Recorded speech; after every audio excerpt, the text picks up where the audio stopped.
Okay, ating pag-usapan ngayon 'no, itong, tuluyang, paglaglag 'no, nitong si, Revilla sa sarili nitong partido na pinamumunuan nitong si Pangulong Marcos. Ito nga po yung alyansa 'no, kung saan itong, di umano 'no, itong si, Revilla ay nagpakalat na, sample ballot sa mismong, baluarte nito sa Cavite na kung saan sa naturang, sample ballot po ay, selected yung mga senatorial candidates.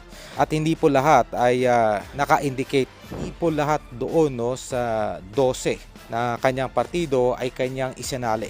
Sa madaling salita, meron pong tatlo doon na kinuha mula sa ibang partido.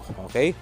So kung titignan ay ang sinama lamang nitong si Revilla sa kanyang sample ballot ay itong sina Ping Lacson, Abby Binay, Manny Pacquiao, Camille Villar, Tolentino, Amy Marcos, Cayetano, at itong si Lito Lapid. Okay?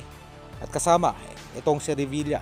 So ang total nito ay siyam lamang. Daling salita ay hindi po niya isinama itong si Soto at yung natitira pang dalawang senador na kaalyansa nitong si Marcos. At sa halip ay kanyang ipinasok no itong sina Marcoleta, Bongo at kapwa artista si Philip Salvador.